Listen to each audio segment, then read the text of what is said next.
Once a jolly swagman camped by a billabong under the shade of a coolabah tree, and he sang, "Let me tell you of an interview with an old man he knew. He's got a beak and feathers and things, but the poor old fella ain't got no wings." I said, well, he lifted up his hairy paw with one tremendous clap. He landed on the barber's jaw. He knocked the barber out. He set to work with tooth and nail. He made the place a wreck. He grabbed the nearest gilded youth and tried to break his neck. And all the while his throat he held to save his vital spark.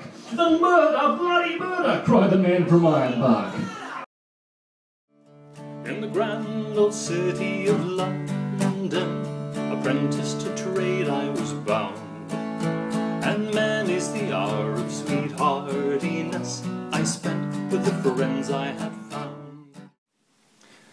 I was down the Riverina, just knocking round the towns a bit, and occasionally resting with a schooner in me mitt. And on one of these occasions, when the bar was pretty full, and the local blokes were arguing assorted kinds of bull.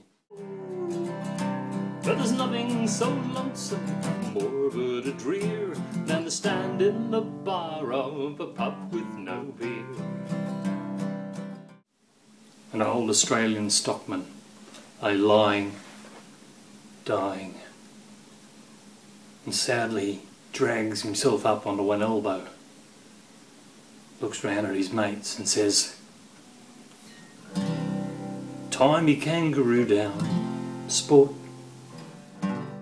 I'd written him a letter, which I had, for want of better knowledge, sent to where I knew him, down the Lachlan, years ago. He was shearing when I knew him, so I sent this letter to him just on spec, addressed as follows: Clancy of the Overflow. Rely, addy, singing to rely, singing to rely, addy, and we're bound for Botany Bay. But the man from Snowy River, he let the pony have his head. He swung his stock whip round and gave a cheer, then he raced him down the mountain like a torrent down its bed, while the others stood and watched in very fear. Some folks like their houses with fences all around, others live in mansions and some beneath the ground. But me, I like the bush with the rabbits running round, and a pumpkin vine out the back of the gate. With a raggedy swag on my shoulder and a billy quad pot in my hand. Oh, I tell you, we'll astonish the new chums as they see how we travel the land.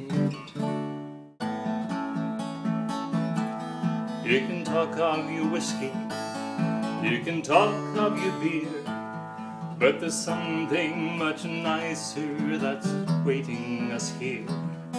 It sits on the fire beneath the gum tree. Ah, there's nothing much nicer than a billy of tea.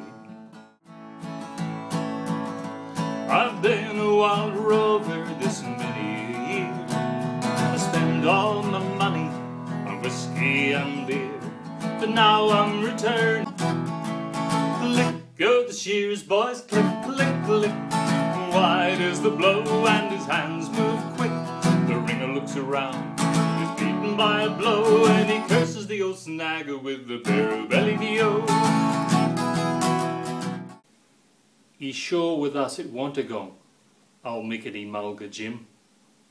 We'd have all a gone blue mouldy if it hadn't been for him.